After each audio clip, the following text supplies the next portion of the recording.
Hello, everybody. Welcome to the Expendable Show. I'm your host, Ric Flair. Just kidding. I'm not Ric Flair, but I got my Ric Flair shirt on today, so I'm rocking Ric Flair.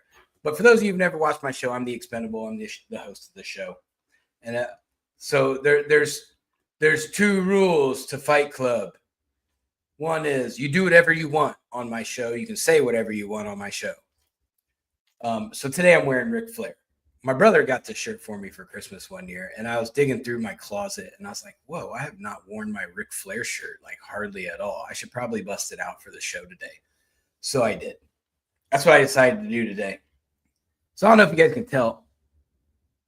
Like, I am red. I've been out. It's been like almost 80 degrees all weekend here in Atlanta. So I've been outside doing outside stuff. So I got roasted. Hello, Jenny Lynn. Thank you. It's my favorite shirt now. I forgot I had it. I just found it at the bottom of a drawer. I was like, I'm going to wear my Ric Flair shirt. Everybody likes Ric Flair. So this has been like a very, very eventful kind of weekend since our last show on Wednesday. A lot of stuff has happened. So we're going to try to cover everything. Shauna's not going to be here today because she partied all weekend and she's a little under the weather, I think. I don't know. She might not even be alive today. I don't know. I'm going to have to do a welfare check. I'm going to send some cops down to her house and make sure she's okay. There we go. There we go, Colin. I knew someone had to bust out some Ric Flair right there. Somebody had to do it. So if you like my show, like, subscribe, and ding the bell. That's how the channel grows, and the more followers I get. I do interact. I don't know if my followers that I already do have could tell you I do interact with all of them. So anything people talk about on here, I do like to interact with my fans. It's a lot of fun. I do the same thing on TikTok, although I have a very quickly growing following on TikTok. So I do the same thing there. So I tend to just spend all my extra time like talking to people who watch my content. So it's fun. I like doing it. Even when the liberals do it, when they think they're smarter than me. But look, I do this all day, every day. So you're not going to outsmart me. Oh, there's Shauna. She's alive. I was going to send the whole Atlanta PD to come find you and make sure you're okay. I'm glad you're okay. I don't know what I would do if Shauna would come up missing. I would go to work tomorrow and I'd actually have to do payroll by myself, and I don't know how to do it. So I should probably learn it. It's probably part of my job. I just don't do it. A time was had, she said. Of course. Partying in Atlanta is a whole other different world, let me tell you. That's why I don't do it. Either you're going to have the time of your life or you're going to have a traumatic story to tell. So it's 50-50. One of two things is going to happen. You're going to have a great time, or you're going to have a story to tell that you're going to have nightmares about for the rest of your life. So on today's show, we're going to try to cover everything. I want to start with something that happened yesterday, and I'm fired up about it, and a lot of people in America are too. It's one of those feel-good things, and I know we cover a lot of really negative things on the show. So when I do come across something, especially what we're going to talk about, it makes me feel good because I'm passionate about this certain thing, and you'll see it. So just to give you some, let me pop it up on there right quick. So just give you some backstory. So the NCAA Wrestling Championships was this weekend. Okay, so I wrestled in high school. I coached high school. I've coached down at state. I've been there and done that in wrestling. So wrestling has a big part of my life that I love. And so I did spend some time watching the NCAAs. Ohio State had a national champion, but Donald Trump showed up with Jim Jordan and Mark Wayne Mullins, and which a lot of people don't know that Mullins and Jim Jordan were both collegiate wrestlers. Mullins was at Oklahoma State, and I believe, I can't remember where Jim Jordan went to school. I feel like it was Iowa State or something like that. But Jordan was a four-time national champion. I think he only lost one match his entire like high school career. But he's a legend in the wrestling world. And in Ohio, where I'm from, his brother runs one of the most successful high school wrestling programs on the planet at St. Paris Graham. Although I don't think he's coaching it anymore. I think he finally retired. But St. Paris Graham is like one of the apex wrestling schools in the United States of America, probably in the world. And so Jim Jordan's part of that. No, don't. I'm supposed to be training her, but she's smarter. Shauna's smarter than me on our system at work. I just refuse to do the techie things. But so this was a big thing. So Trump shows up. He gets a standing ovation, right? So he was supposed to leave. So they do everything. For those of you not familiar with wrestling, they do everything by weight classes. So the what I have up here on the screen is the heavyweights. So this is the last championship match of the NCAA tournament. Trump was supposed to leave like 2 matches before this one, but he decided to stay because he has met the Oklahoma State guy, the guy in the orange. He met him last year, and he said, "Hey, I want to stay and watch my big guy." Now, to give you some backstory, the guy on top, which is Gable Stevenson, he's been there and done that in wrestling. He is a legend in himself. He's a gold medal winner, national champion. This guy was heavily favored to win this match. So we're going to watch it, and then we're going to see what happened at the end that I think a lot of people have already seen. He's got to bring his right hand under. Okay, now he's got the chin. That's a 3-point takedown. Maybe. It looks like YouTube's going to buffer on me. Lovely.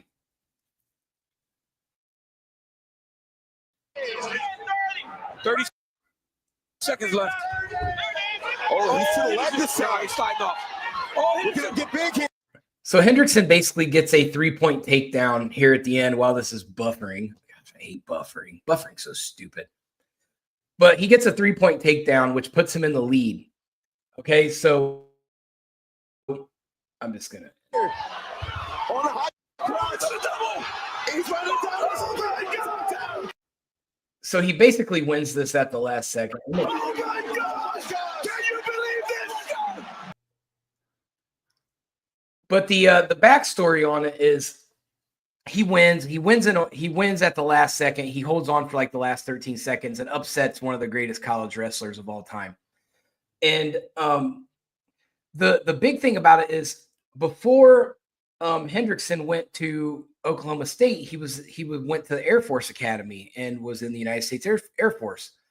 So when he won, he took his American flag and he went over to Donald Trump and he gave him a salute. And the place went crazy, and it was a big deal. And I really, really enjoyed, seeing that patriotism and that respect that a college athlete and former service member gave to our president. It was just another one of those things, that's happened since Trump's been in office. We had the USA hockey team beat Canada in that first hockey game. And that brought a lot of USA patriotism. This brought a lot of USA patriotism. So I really like to see that. It makes me happy. And, for those of you who don't know anything about wrestling's a gladiator sport. So when you have 2 grown men and there's no team involved. So if you lose, it's your fault. There's no one to blame but yourself. And if you win, you absorb all that glory. So we saw Wyatt Hendrickson from Oklahoma State. He won and absorbed all that glory and shared that respect with President Trump. And then he went over and Trump gave him a hug. And then Mark Wayne Mullen went crazy. And, because they're all from Oklahoma State. It was a big thing. And, the media, they've been taking when Trump entered, they've dubbed, me and Shauna figured out that they dubbed over some booze into the video. We were listening to it, and we're pretty sure that the lefties dubbed over some booze in there, and they're throwing that all over, even though when you watch the original, There's no booze in it. So it's just another stupid game that the left plays. They can't stand patriotism. I just don't understand it. You know, this guy had the match of his career in one of the biggest upsets in NCAA history, and they're gonna try to downplay that. You know, just because Donald Trump was there. That's pathetic. I don't like to say too many negative things about people on here. Well, I do because it's my show. I do whatever I want. But it's pathetic that they play these cards all the time. Just like when that young man with cancer at the joint session speech that Trump gave, the Democrats wouldn't even stand for this kid. This kid's fighting for his life and beating cancer's ass. And they couldn't take the time to give him a standing ovation of a child that deserved every bit of that. So it's disturbing, and I don't like it. So,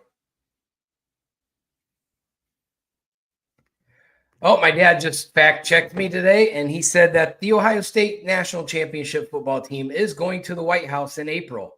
That's exciting. It's nice to see some Buckeyes, especially with J.D. Vance there and him being such a big Ohio State fan. And Vivek Ramaswamy, he's a huge Buckeye fan too. You always see him at the football games with his kids and his wife. So I think that's cool. G-Bro, what's up, man? Yeah, Colin, I think that's true. I think like the manic depression and the psychosis and all that is just part of the Trump. So if you watch my Psych Crusader show, which I stopped doing it because I ran out of, topics that people would be interested in. But if you were to watch that and we talk about events that happen in people's life, traumatic events that trigger mental illness, this is exactly what's happened to liberals. They were so brainwashed by how bad of a person Donald Trump is. And then he won twice. And so they have triggered mental illness because of their anxiety over Donald Trump winning, because of the fear mongering of the media. So it is highly important. That's part of the reason why I started doing the Psych Crusader show, was because I know there's a lot of mental illness out there. And we don't have enough mental health professionals to solve the 70 million liberals that could use some mental health. So yeah, that's my spiel. But he's definitely triggered people to have these mental illnesses like the schizophrenia and the psychosis and the clinical depression and all these things that we have seen transpire. I just had one. I was being very professional and courteous and kind, and even though this person was just saying all kinds of that I was a Nazi and everything else, and a white supremacist and a racist and everything else, I did everything I could to keep it together, and I did. And but this person was clearly unhinged. And I thought, man, it must be miserable living inside your brain. So Colin, I agree. The leftists, they just don't understand what happiness is anymore, I don't think. They live in delirium 24 hours a day. Let's go to the statistics. Zelensky's still holding on to a 72% approval rating. However, they haven't updated it, so he might suck. No, it wasn't John Maddox. I don't think we're going to be seeing John Maddox anymore, Colin. He's probably he might be looking. I don't know if Indiana has the death penalty, but he might be looking at that. Wait, he's in. I think they brought him back to Van Wert. I think. I don't remember. I'll have to get caught up on that case and find out where he's at. He might be in Allen County, Indiana. I would be willing to bet. I think it happened there, but that's a whole other thing. Jeez, that guy was crazy. So let's go to the Canadian Prime Minister race. So it's tight. It's tight. I don't know if their media is accurate or not, but Carney's dropped a little bit, and Pierre, the French guy, that's conservative, he's gaining ground. So Carney's only up by 0.4% in the polls. As you know, polling doesn't mean anything. Kamala Harris was beating Donald Trump by 1 or 2 points like the whole race, and then Trump ended up kicking the shit out of her. So we know how that goes. The prices of eggs hasn't changed. The national average is still about the same. Don't know if maybe they just haven't updated it yet, but that's as of what I got right now. We're still looking at the same margins as last week. So it's still about $4.95 is the national average. Gas did go up a little bit. So the national average is 312, which is still down from Biden's 330. But I'd be willing to bet we're going to see a big drop here pretty soon with Trump making the deal with the oil executives. Trump's approval rating has gone up. He's at 47.9% now. So people are happy with what they're seeing. He's starting to gain some traction, and it's going to backfire every time the Democrats come up with a plan. Chuck Schumer's plan right now is, we'll just wait until his plans aren't popular anymore, and then he'll quit. Then we'll come in and do what we want to do. That's not going to work. Every time you guys try something to this guy, it fails miserably. So the mortgage rates, they're down 0.3%. And so we're down from Joe Biden's mortgage rates still. The Democratic approval ratings is holding steady at 27%, which is completely disastrous. So there's that, the statistics for the week. So I want to cover something that hit the news, and you're not really seeing anybody in the United States cover it. I haven't even seen, Fox News tentatively covered it for like 5 minutes. I don't know if Newsmax covered it. I would be willing to bet that they covered it more. However, the country of India, now, for some reason, it just seems like India is just a big, giant part of my life. Since I'm on their news all the time, and then, it just seems like in India, news is always popping up on me all the time now. But this is a big story. So George Soros's Open Society Foundation was raided by the Indian Enforcement Directorate, which is like their FBI kind of. So that happened on Tuesday. And they are accusing Soros of acting against India's interest. The raid was in Bengaluru, which is a city in India. They're claiming they also violated all of our best tech support guys live in India. If they don't stop calling me, I might lose my mind. I might have to call my counterparts over in India and say, can you hunt down these call center guys and tell them to quit calling me 7,000 times a day? But they violated the Foreign Exchange Management Act guidelines, which are in India. So the investigation found the Soros Economic Development Foundation, the social impact investment arm of that, provided funds to 3 Indian groups. One of them was Root Bridge Services, one of them was Root Bridge Academy, and the other one was ASAR Social Impact Advisors. So basically what he was doing was, in order for India's NGOs to accept money, it has to get approved by the Indian government. They can't just accept whatever from anybody outside of India. So Soros knew that Prime Minister Modi, his people would probably shoot that down. So what Soros did was he was trying to third party it into India, so that way Soros's name wouldn't be on it, or Open Society Foundation's name wouldn't be on it. Well, they traced the money and caught him. So I hope they go down. I hope they indict Soros, him and his weasel son Alex. They all need to go down. I want an international warrant. That's what I want. So, India, if you guys are watching, you guys always tell me if I ever need anything from India to let you know. Indict George Soros.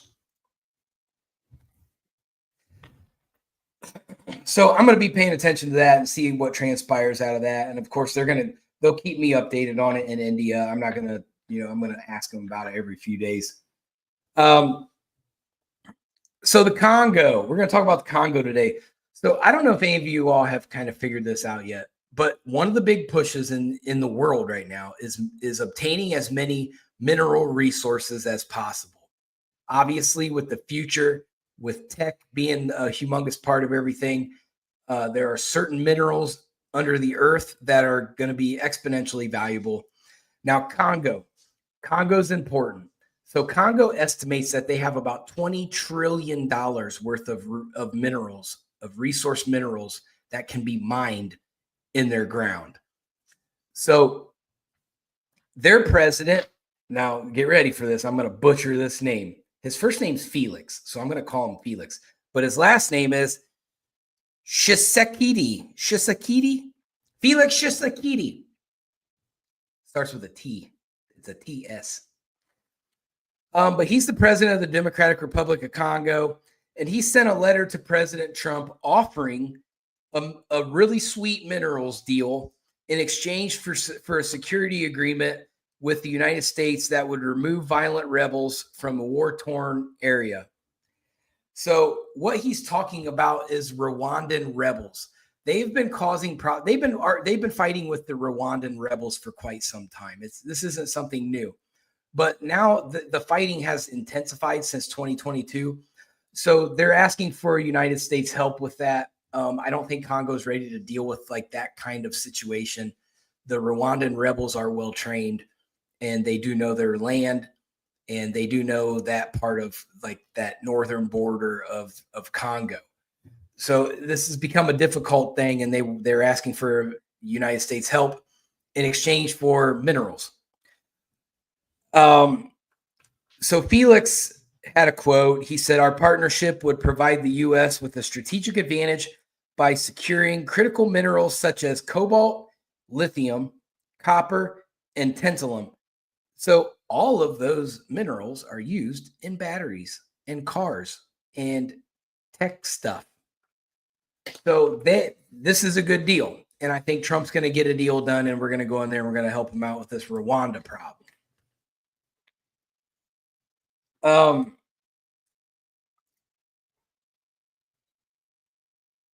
The rebel group that's there, they call themselves M23. I don't know what that means. Maybe they're Michael Jordan fans. Michael Jordan 23. It's a stupid name. It's like they wanted to copy MS-13 or something. I don't know. But Felix went on to say that Congo is interested in partnering with the Trump administration to end the conflict and stop the flow of blood minerals via Rwanda. So there's a problem there. Who knows? Who knows if this is if Congo's, I don't know enough about President Felix to know if he is trustworthy or not, or if he, you know how world politics goes. Generally, you can't trust in nobody. So I don't know if Felix is telling the truth. Maybe Rwanda, I don't know. Is Congo creating blood minerals? I've always heard Congo uses slave labor to mine. Rwanda is always a problem. So who knows who's telling the truth or who's right or who has the moral high ground? I don't know. So right now, China runs the cobalt mines there. But President Felix is assuring President Trump that China's not a problem and we can boot them out of here whenever we want. So I think that's an interesting development. Let's see how much they will fight to keep that. I don't know. Maybe China will just walk away from it. That's what I hope happens, because who really likes China? One interesting thing that I noticed when I was looking into this is, so Congo is also talking to a guy that's always on my radar. I pay close attention to him when his name pops up in the news. His name's Eric Prince. Now, for those of you who don't know, so when Trump was in office the first time, his secretary of the Department of Defense was a lady named Betsy DeVos. So Betsy DeVos is the sister of Eric Prince. So this family does have close ties to President Trump. Now, Eric Prince has been talking with President Felix about security aid. Now, for those of you who don't know Eric Prince is, he's a billionaire. He's a former soldier. He was a Marine, and he is also the CEO of what is formerly known as Blackwater. Not BlackRock. That's a whole other different evil. But Blackwater. So Blackwater, as we remember, was in some hot water, literally, over some of their practices of things. Now they're a private military group. So, and they're very, very good at what they do. The problem is they don't have to follow rules because they're a private military group. They're going to get away with way more stuff than what a country's military would. Because technically nobody really knows if they're really there or not. So this is how the United States uses plausible deniability. They say, oh, we're not going to go in there, but we're going to hire a private military group to do it. So I would be very, very assured to say that Blackwater probably does have ops in Congo on the ground in some kind of capacity. That would be my guess. I'm not opposed to it. I don't want to sit here and say it's a bad thing. I like Eric Prince. I think the things that he does, I mean, yeah, he gets caught up into some stuff every once in a while. But I think overall, he's a good person, and he's a guy who gets things done. And I like people who get things done. I don't like people who don't get things done, like Joe Biden and Kamala Harris and Barack Obama and Big Mike. So that's Congo. Things are happening there. I'm going to be paying close attention to that too, because there is a lot of minerals in the ground under Congo. So I want to see if Trump actually is going to be able to obtain those rights to those minerals. It would be a game changer for the United States for sure. So it's a big deal. And the media is not really making that big of a deal about it, but it is a big deal. So let's get into some Russia-Ukraine updates. So Trump's looking to control the energy nuclear power grid now. So he's kind of stopped talking a little bit about the natural resources in Ukraine. He's talking more about the energy grid. I understand what he's trying to do. Zelensky wants assurances that they'll have protection if the ceasefire happens or if a treaty happens. He doesn't trust Putin. Putin doesn't trust Zelensky. So Trump's thinking, well, if I go in and I take control over the nuclear plants and the power grid, Russia's going to not try to attack it, because then they'll be indirectly declaring war on the United States as well. So I think it's a solid idea. I don't know if Zelensky's going to go for it. Putin's definitely not going to go for it. So we'll see what happens with that. I would like to see something along those lines happen. I think it will help keep Russia at bay, and it'll keep Zelensky honest. Although he's probably done as president, there's somebody's going to run against him and beat him. He's already passed his 4-year term. Russia already has control over the largest nuclear power plant in Europe, which is, get ready for this, Zaporizhia.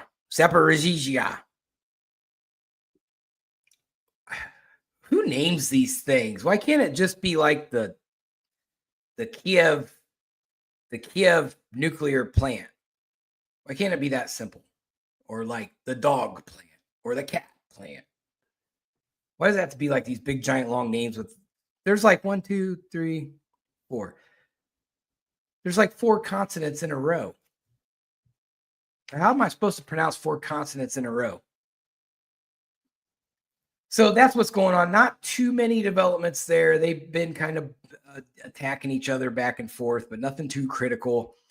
But things have intensified in Israel, as it seems like they're starting to come out of the ceasefire in Israel. So Hezbollah was shooting off some rockets from 5 different locations in Lebanon, and they knocked them down. They didn't even make it into the Israel border. So Israel went and blew up a bunch of stuff in Lebanon for the Hezbollah targets. Lots of airstrikes from Israel. The Lebanon government claims that they don't want pulled into the conflict. So they're basically saying like, hey, whatever Hezbollah is doing, we don't want no part of that, and we don't want no smoke with you, Israel. However, I think for them to sit there and do nothing is not going to be a good thing. If everybody views Hezbollah as a problem, then Lebanon needs to come up from behind and neutralize that situation, and maybe for an olive branch, help Israel out to get these Hezbollah clowns out of here. There's not that many of them left. Israel's been blowing them up, but we'll see what happens. Also going on, the U.S. has been getting into it with the Houthis. Now, I don't know who these dudes think they are. So the Houthis keep shooting off rockets, and they're not even coming close to the ships in the last few. So they're like defense minister of Yemen or whatever, or whoever this Houthi guy is. He's like, we have successfully obtained targets out in the sea, in the Red Sea. Of like, and then then Hegseth comes out and he's like, well, they didn't hit any. They were like 100 miles away from hitting anything. Like, what are these guys talking about? So there's a lot of like saber rattling on behalf of the Yemenis and the Houthis. But however, Hegseth has been attacking the Houthi targets in Yemen. So that's not as big of a group. So I would imagine that it's not going to be that big of a deal to eliminate them. I think we've played with them too long. I think it's time to really get in there and do it. Yemen's been playing the back and forth card, like, well, we don't really support the Houthis, but we do support the Houthis. And okay, well, you're going to have to pick a side, because if not, you're going to be in on the targeting. So Yemen's really got to do something. And then the Houthis are just a problem in that region altogether, because they have attacked Saudi Arabia a few times, and they have attacked the United Arab Emirates a few times. So that's something that they're just kind of like that nuisance that just won't go away. And I think it's time for that region to just really get rid of the Houthis.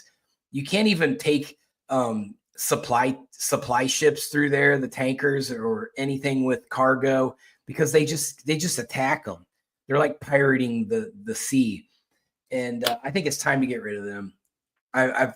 It's like that little brother that just keeps nagging at you all day, but you can't punch him in the face because mom will get mad.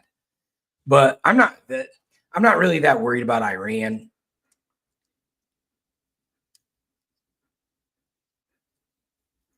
Colin made a kind of a good point that we need to change anti-Semitism to Jew hating. It's less confusing. People do get confused by how the terminology is. And I even had to sit down and think about it when I first really put some thought into what anti-Semitism meant. I was like, well, is it bad or is it good? Is it hateful to the Jews? I don't know. I can't tell. But I think they do need to relabel that. Semitism is for one, it's an overused word. I think it's just safe to say that you're a Jew hater.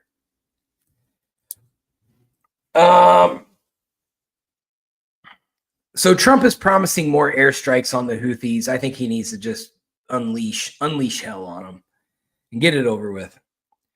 If the Saudis are saying go ahead and UAE saying go ahead, and those are pretty good allies for us over there, let's just get it done. Iran has proven that they're not going to do nothing with us in the region. They're too scared, and they're running out of proxies. Israel's been killing everybody. And now we're going to go over there and take care of the Houthis. Iran's running out of people. And then pretty soon Trump is going to choke them in the oil industry. So Iran they're going to be in trouble financially here before long. Just like it was in the first time. When Trump was president the first time, he basically choked their oil industry to the point where Iran couldn't afford anything. And then Biden put them back in the nuclear deal and then gave them billions of dollars. And then Iran was back in the game funding terrorist groups. So good job, Biden. Biden's like the single most terrorist funder I've ever seen. And he acts like, I don't know who's getting this money. Yeah, you do. You know everybody in the Middle East is getting our money. So they can keep the fighting going.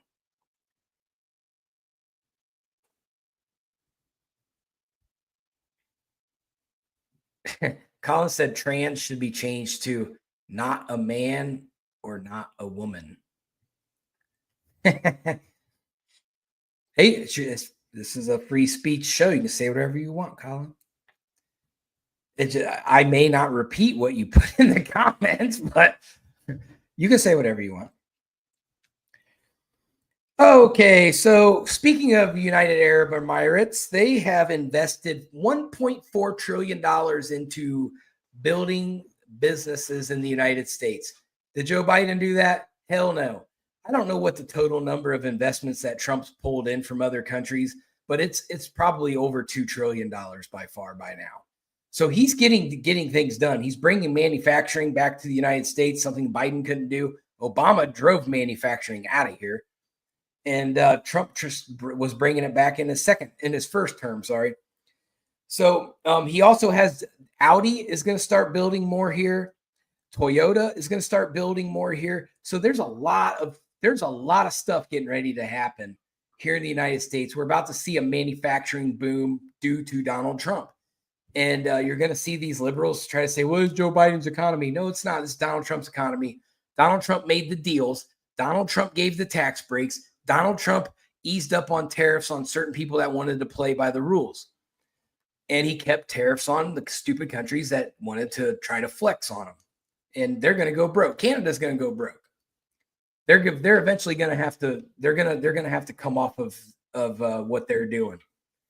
Mexico's already started to shift towards Trump, rightfully so. I think President Sheinbaum, the Mexican-German president, somehow is a little bit more Trump friendly, and as we hit her counterpart before, Mr. President Orban, he always liked to talk a big game, but then when Trump showed up with his pants on, Orban would go hide, or not Orban, Obrador.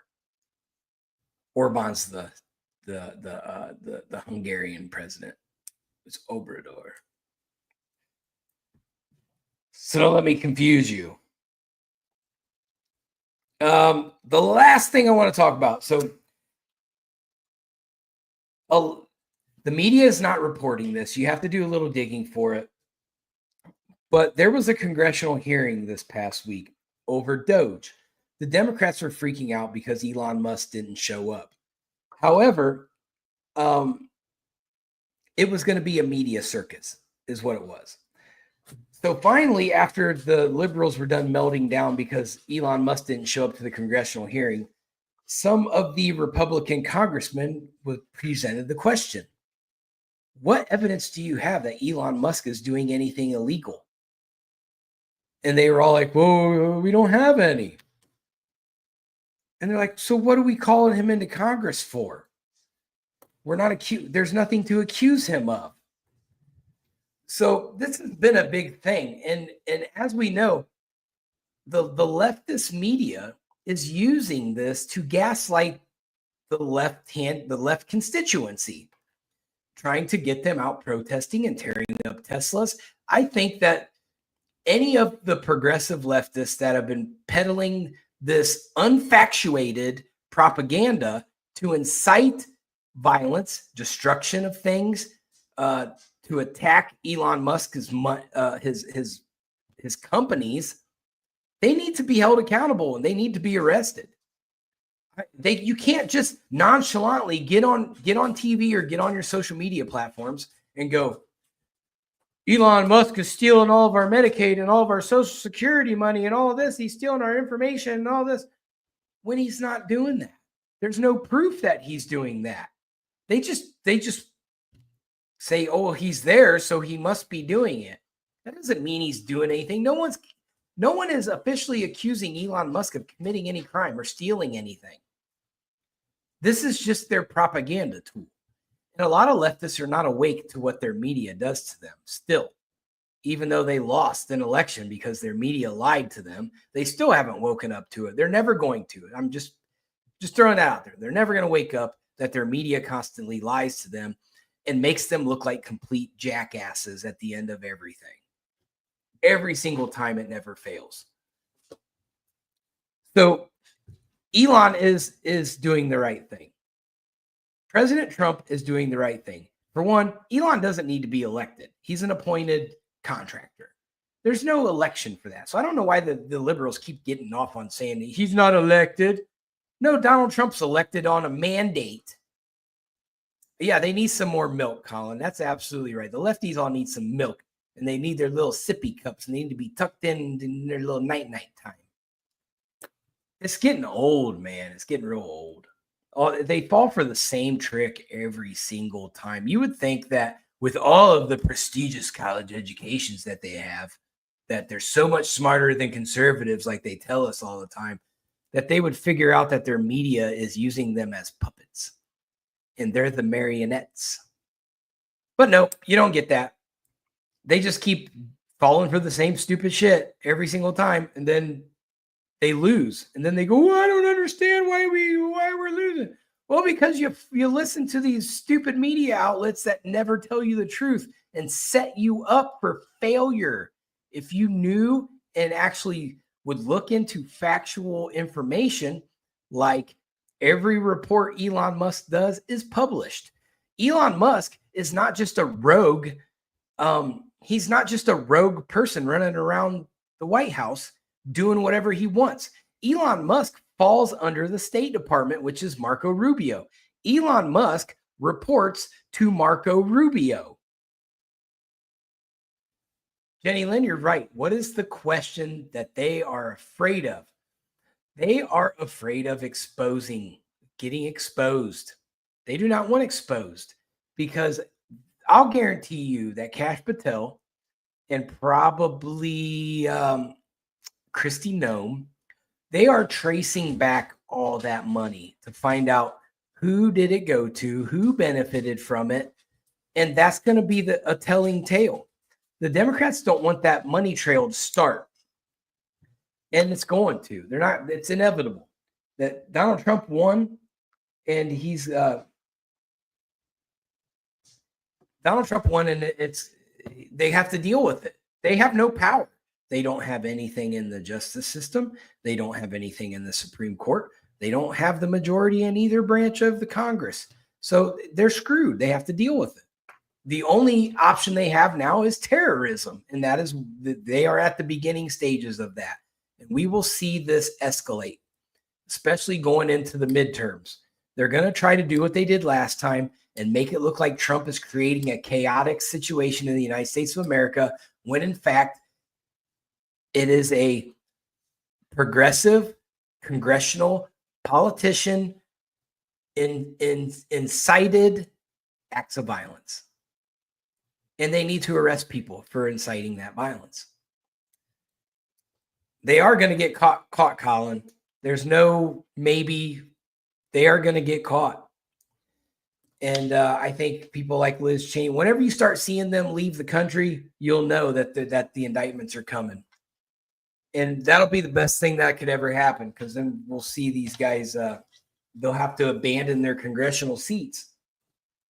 And I would love to see Adam Shifty Schiff abandon his seat and go out in disgrace.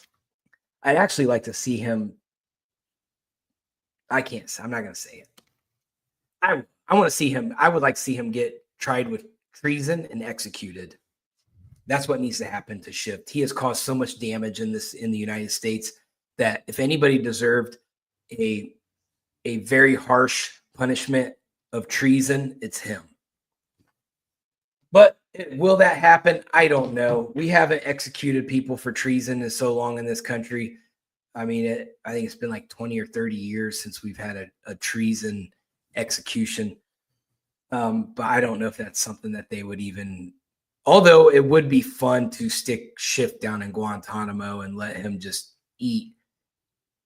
Just let that prison eat at him. Or put him down in El Salvador. That seems to work. That looks like a crime deterrent down there. Have you all seen the videos about that El Salvador prison? Those people in El Salvador don't play. They got the MS-13 sitting down like good little children and not moving and not talking. That's impressive. Impressive prison system El Salvador has. But then again, I'm pretty sure they violated a lot of constitutional rights to nab those people up. I don't know what their laws are in El Salvador, nor do I care enough about it to go look it up. But I did hear that they just did a massive roundup one day. Like their president just said, go round all the gangbangers up and throw them in prison. I don't care what for. Yeah, I agree, Jenny Lynn. Full disclosure is going to be coming. I think we're going to see the indictments, and the discoveries are going to be out there for us to judge. And I'm excited for that. It's been a while since I've had a good legal read, so I really could use some of that. Although Pam Bondi's still on the, I don't know, Pam Bondi. I don't know if I have faith in you right now, Pam Bondi. I'm going to need you to do something, Pam Bondi, the Attorney General of the United States. Pam Bondi, I need you to do something. Because I'm not seeing anything. You're hindering Cash Patel right now and Christy Nome. So, but that's pretty much all I got for this week. Everybody be safe out there with this Tesla thing going on. It could turn into a much bigger thing. Everybody just keep digging for the truth. Dig for the truth. The truth will set you free. Ric Flair. Woo! I'm out. Peace.